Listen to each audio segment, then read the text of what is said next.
It's your birthday. He gave you $100 for your birthday, and then he went and passed. Went home, he took a sip of coffee or whatever, passed out in the living room. They got him to the hospital. They took him to the hospital, he died there. Yeah, that was a bad one. But now, I'm walking around, I'm thinking, well, my grandfather passed away. The other guy I really don't know. So I used to hang out on Spring and Mulberry. And there was a cafe there back in the day called Cafe Primavera. Mm. It was right across the street from the Spring Lounge. Okay. Right on the corner there. Caddy corner from the Spring Street Park. Everybody grew up there. My mother and father met in the park, Spring Street Park. Right? That's how far back this thing goes. And the park is still there. I looked it up. I never forget, I was in the bathroom to the cafe. Now, Pete DeFeo, that's where his headquarters was. And the guy he had running it with him was Chappie. And Pete DeFeo goes all the way back to Costello, Luciano. He goes way back. He's another guy. Suit and tie every day, top coat, fedora, every day. Old school gangster, man. And he would walk the neighborhood. Everybody would call him Mr. Pete. Mr. Pete. Mr. Pete. I'm in the bathroom. I just get done. I'm washing my hands. And somebody walked in to see Pete, because Pete, when he used to sit in the cafe, his back was to the wall. Mm-hmm. And those walls were paper thin. So in the bathroom, you could hear if somebody came in, you know? And you hear him go, "Hey, Nunzi, how you doing?" Like he lit up like a Christmas tree. Loved my grandfather. Right? I come out. There's Nunzi and Pete sitting there. He goes, "You know who this is?" Now, this is the first time you're meeting him? First time. Wow. I look at him, I go, "No." He goes, "That's your grandfather." This is your biological grandfather we're talking about. I didn't know what the word biological even meant. We didn't use it loosely back then like we do today. As far as I knew, my grandfather died. Right. You know, that's what I was told. So I'm looking at him. He looks at me, he goes, "Yeah, I'm your grandfather." Wow. So I'm like maybe, I don't know, 12 years old, you know, 13. And I looked at him, I said, I was just in shock, right? You're trying to figure this out. How's this guy my grandfather? He tells me, he said, it was on a Saturday. He goes, "You come here?" So Pete says, "Yeah, he comes here all the time." Like, you know, in and out of the cafe hanging around. "All right, you be here next week, next Saturday?" "Yeah." "All right, what time you be around?" I said, "I don't know." He says, "Be here 1 o'clock." I said, "Okay." He gave me money. He gave me like a 20. Yep. I go home. I'm all excited. You know, later on, after I'm done playing and stuff, sure. I go home. I tell my mother, "I can't believe I met Grandpa." She was cooking or whatever. She dropped everything. It's like a big, you know. I said, "I met Grandpa. Look what he gave me, you know, all this stuff. You know, I'm excited about it." She's like dead against it, you know. Mm-hmm. My grandmother got involved, you know, her mother talking stuff. So now they're really trying to convince you not to hang around him? Is what the conversation is? Okay. He has to be a father first before he could be a grandfather. So they're condemning him. This is what they're for telling his life, me. Yeah. They got a point. Yeah, 100%. You got to be a father first. I started sneaking anyway. Mm-hmm. So Saturday I go down there at 1 o'clock. I go meet him. He's driving a Buick Riviera, low key. Yeah. Again, in the car, he says, "Come on." Takes me to the club. Right? I go up there. It's just like a whole new world for me. Sure.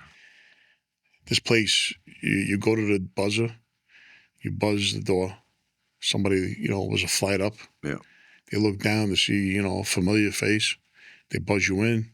You open the door. Then when you get upstairs, you get to another gate. Wow. And then they tell you, they look at you face up and they buzz you in again. So it was like 2 or 3 doors you had to go through. Yeah. Security's high. Yeah, but the place was there for years, though. Like the cops knew, they knew there was no trouble, you know. I go up there to hang out with him. After that, he goes, "You hungry?" And we go to, so he was very close with a lot of Jewish guys. Okay. My grandfather, the Jews loved him. Like every Saturday, they bring him bagels and lox and cream, nunzi, all around him. I just watched, you know, and a lot of them were like tough New York Jews from the Holocaust. Wow. Like they still had the serial numbers on their They had arms. the numbers, yeah. Yeah. Yep. Very nice people, smart people, Yeah. and tough. Good business people. Very tough.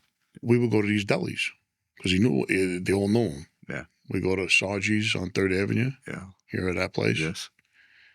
We would go down Delancey Street, go eat down there. Yeah.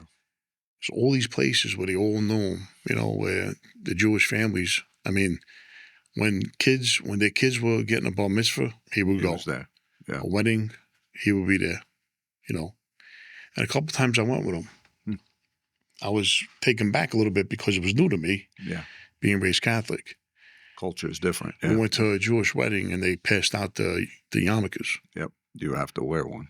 You got to wear one. So me back, you know how you are when you're growing up with your hair? You don't want to put none on your hair. It's a big thing. A big thing. You spend all this time and you get this the duck's ass they call it, remember? Yeah, DA. The DA, yeah. Pulled it back and had the little flip. He puts the hat on and he looks at me, he gives it to me. And I'm not putting it on. He hits me with his elbow. You got to put it he said, put it on. Yeah.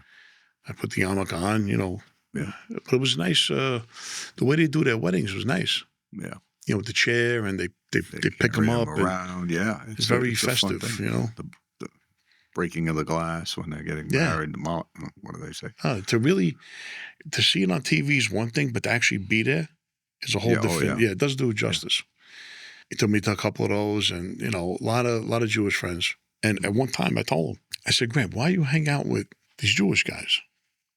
He started laughing. Yeah. He said, "Well, it's a good question." Yeah. Yeah. He said, "Because I'm thinking, well, why don't you hang around the Italians?" Right. He would hang around the Italians less than he did the Jewish guys. Yeah. He said, "Let me tell you something." He said, "Not only they're my friends, and I could trust them." Wow. He said, "I make money with them. We make money." It's awesome. And smart businessman. Yeah, told me they're good people. Yeah. Now it's becoming a weekly thing. So now it ain't Saturday no more. He has a place up in the mountains in Monticello. Okay. He spends 3 days a week up there, 4 days a week up there. He's got his girlfriend up there, who out of respect, I used to call her my aunt. Her name was Angie. Okay. He never married her. Yeah, never married her, but I used to call her Aunt Angie out of respect, But she was with him for decades, but he wouldn't marry her. I don't know why. So you have his little mountain place up there. Then we have an apartment. He had an apartment on 16th Street and 7th Avenue. Okay. I think back, he never bought any real estate, just rented. Apartments, mostly. Right? Make cash every week, sock it away.